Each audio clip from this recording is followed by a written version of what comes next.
राष्ट्रीय union journalist association का 2 दिवसीय राष्ट्रीय अधिवेशन 13-14 मार्च को राजस्थान के दौसा में वृहद स्तर पर होने जा रहा है। इसमें देश भर से पत्रकार जुड़ेंगे और पत्रकार हितों पर मंथन करेंगे। एनयूजेआई के राष्ट्रीय सचिव, उपजा के प्रदेश उपाध्यक्ष और ब्रज प्रेस क्लब के अध्यक्ष कमलकांत उपमन्यु एडवोकेट ने आज ब्रज प्रेस क्लब पर आयोजित पत्रकार वार्ता में राष्ट्रीय अधिवेशन की जानकारी देते हुए बताया।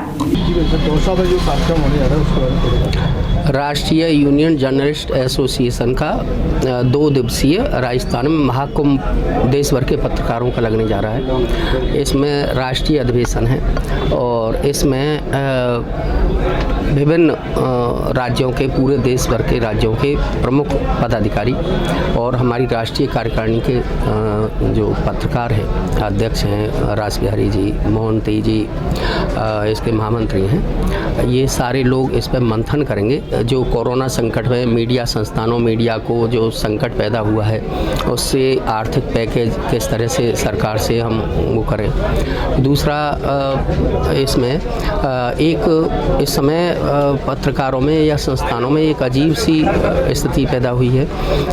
उसके लिए सुरक्षा की गारंटी, यानी पत्रकार सुरक्षा कानून बने और रजिस्टर, नेशनल रजिस्टर पत्रकारों का हो, जैसे ये हो कि ये लोग पत्रकार हैं। दूसरा, जिला स्तर पर पत्रकारों की कॉलोनियाँ बने, उन्हें सीमित उसमें सरकारी जो भी जैसे आवास मिलते हैं उस तरह से आवास कॉलोनी बने।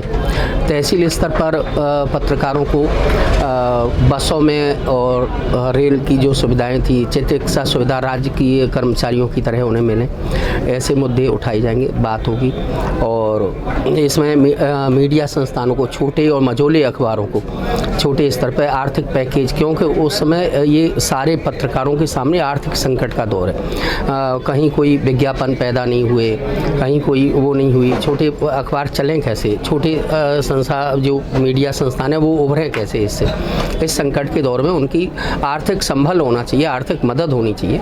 तो ये मुद्दे रहेंगे और मैं चाहता हूँ ये मील का पत्थर साबित होगा।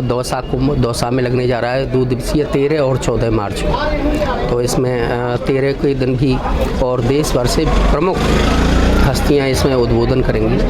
गणमान्य नागरिक भी बुलाए गए हैं और ये एक अच्छा प्रयास है। देश के सारे कोने कोने से पत्रकार पदाधिकारी आकर के एक राय होकर के आगे कैसे इन संस्थानों को बचाया जाए, छोटे मझोले पत्रकारों को बचाया जाए, पत्रकारों के सामने आर्थिक संकट के दौर से उभरा जाए। और एक यही विभाग है, सब विभागों पर वैसे चौथा स्तंभ है, सब पे वर्दी होती है, पुलिस पे ये होता है और उनकी पेंशन और नौकरी होती है। ये संस्थान, ये चौथा स्तंभ का सिपाही बिना वर्दी के अपनी घर की ड्रेस से अपना ये कैमरा को लेकर के, फोटो को लेकर के, अपनी पेन को लेकर के निहत्था माफियाओं से लड़ाई लड़ता है, समाज के विरोधियों से लड़ाई लड़ता है। और जब कभी एक्सीडेंट में अगर हताहत हो जाए या कोई माफिया का शिकार हो जाए तो उसको कोई आर्थिक पैकेज और ये नहीं मिलता है। ये सबसे बड़ा हमारे पत्रकारों के सामने संकट है। उसे माफियाओं से भी लड़ना है और भ्रष्ट पुलिसकर्मी और भ्रष्ट प्रशासनिक मशीनरी के भी लोग होते हैं, उनका अगर हम वीडियो वायरल कर दें रिश्वत लेते हुए, उनके भी शिकार यही पत्रकार लोग बनते हैं। तो इस स्थिति में उनके परिवार का कोई सहारा नहीं होता है। वही परिवार जो पत्रकार अपनी देश सेवा कर रहा होता है, समाज सेवा कर रहा होता है, माफियों से लड़ रहा होता है, जब वो हताहत होता है तो उसके परिवार को देखने वाला कोई नहीं होता है। तो ऐसी स्थिति में उसके परिवार को कम से कम 1 करोड़ रुपया मिलना चाहिए। उसके परिवार की, पत्रकार को पेंशन या उसके परिवार से एक सरकारी नौकरी मिलनी चाहिए। और जो हमारे बुजुर्ग पत्रकार हो जाते हैं, जैसे पत्रकारिता करते करते 60 से ऊपर, हमारी ये मांग है। राजस्थान में 15,000 रुपया अब सरकार करने जा रही है मासिक पेंशन। वर्ष होगा, आगे हम मांग रखेंगे। केंद्र सरकार और प्रदेश की सरकारों के मुख्यमंत्रियों से, प्रधानमंत्रियों से, राष्ट्रपति से, राज्यपालों से ज्ञापन दिए जाएंगे राज्य के संगठनों द्वारा और केंद्रीय संगठन द्वारा। इस दिशा में बहुत जल्दी एक डेलीगेशन प्रधानमंत्री और राष्ट्रपति जी से मिलेगा और पत्रकारों के हितार्थ इस पर पूरा मंथन होगा। उसमें क्या क्या मुद्दे उठेंगे और किन किन पर चर्चा होगी, किन किन को शामिल करके केंद्र सरकार से मिला जाएगा और उन मांगों को पूरा कराया जाएगा, ऐसा प्रयास।